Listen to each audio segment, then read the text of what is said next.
Welcome back, dear viewers, and our first guest of the evening is Abdulaziz Rumi, best-selling author, leadership coach, and HR leader. Mr. Abdulaziz, it's really a pleasure to have you with us on Hala Kuwait. The pleasure is mine, always mine. It's always our pleasure. Being a compassionate leader, especially during the holy month of Ramadan, explains the concept briefly, and it's related to this month, especially when it comes to leadership. What Excellent. can you tell us about it? Definitely. Well, Ramadan is the month of compassion.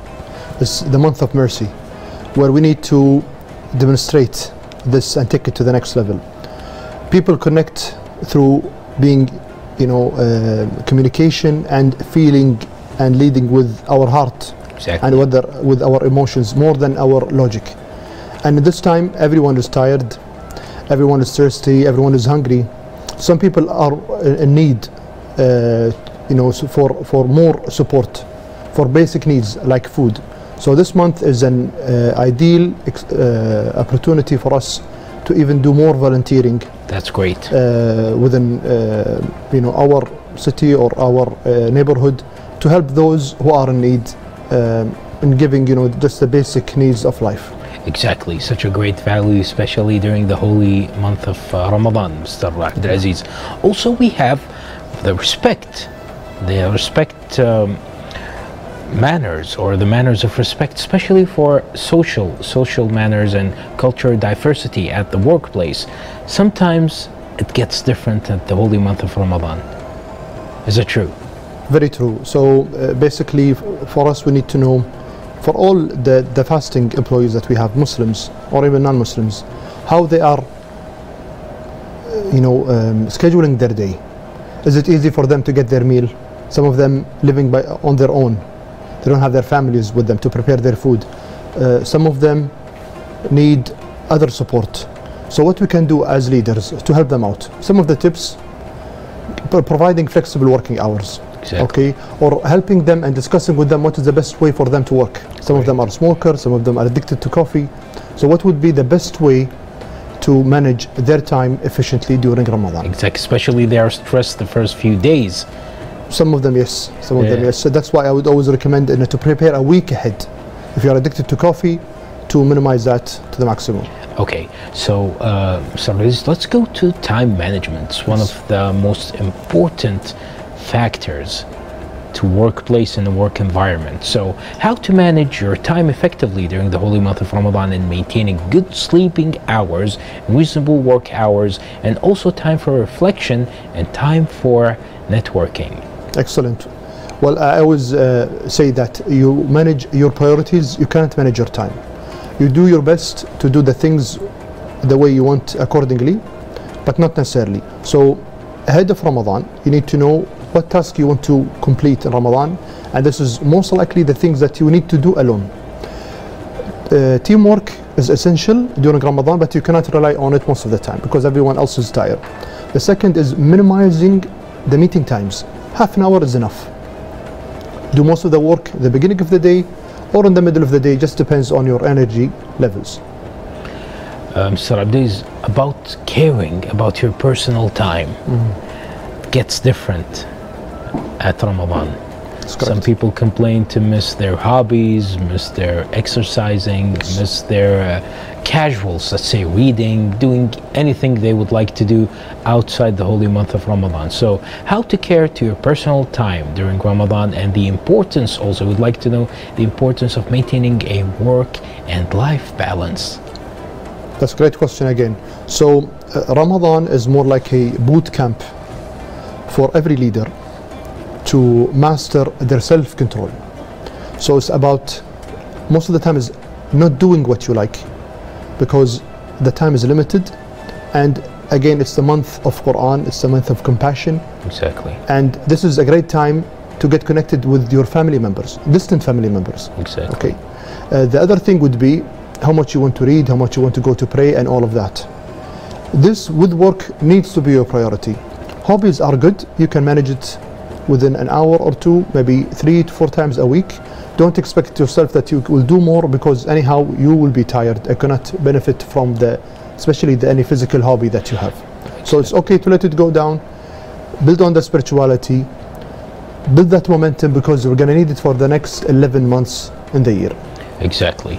Also, there is a big dealing, especially with your fasting teams, and reallocating tasks effectively during Ramadan, because sometimes highlighting the importance of the role of human resources during Ramadan, ensuring sometimes employee wellness, and what also we're wondering also what rules should apply to the workplace during this period. Well, Ramadan is again is a month of giving, month of gratitude. We cannot say this is a month that is going to be slow. We cannot say that.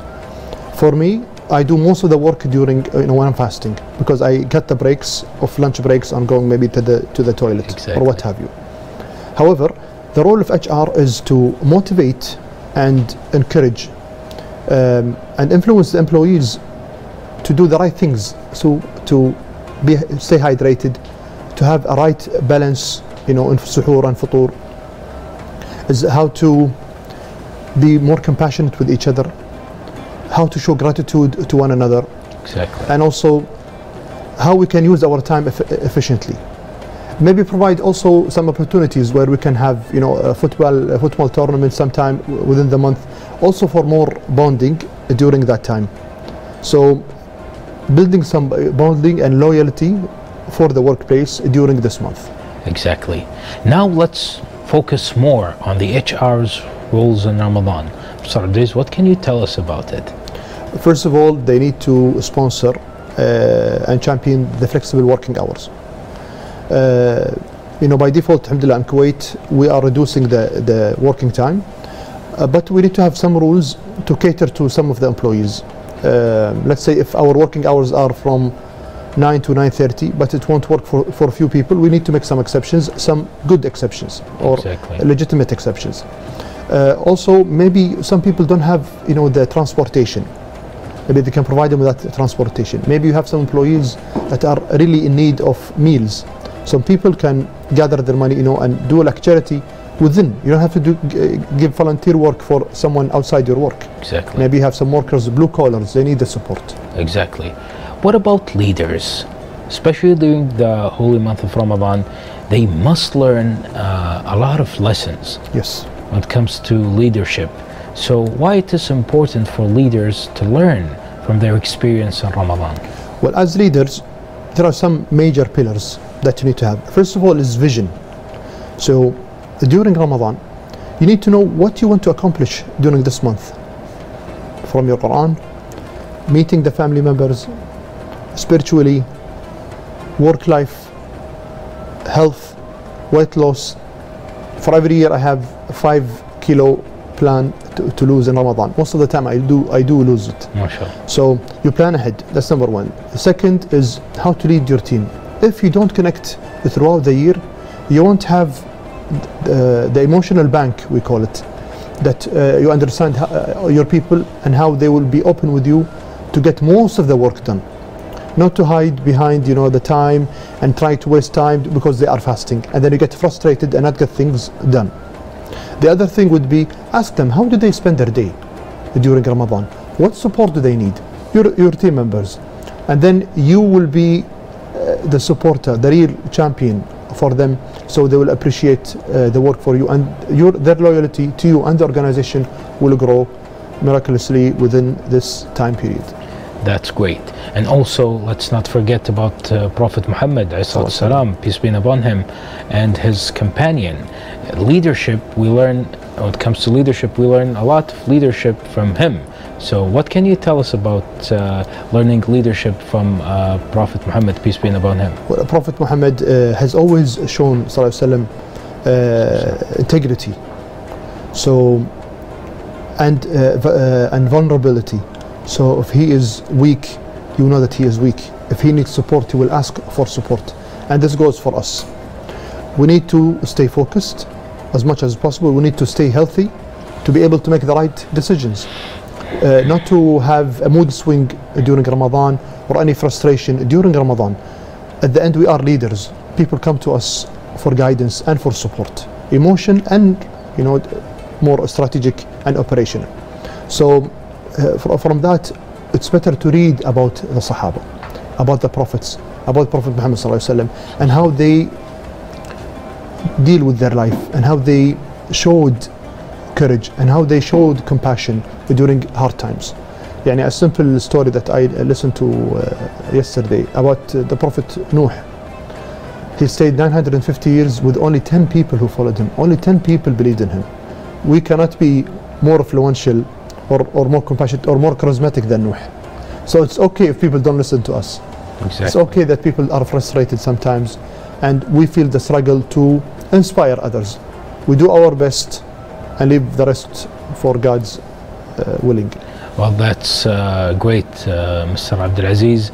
And also, leaders always make sure, especially successful leaders, let's say, always make sure to make their work environment as perfect as possible. Right. But sometimes throughout the year they get many challenges. Yes. And they face many challenges and also some problems. So let's talk about their main challenges and problems that might occur during Ramadan.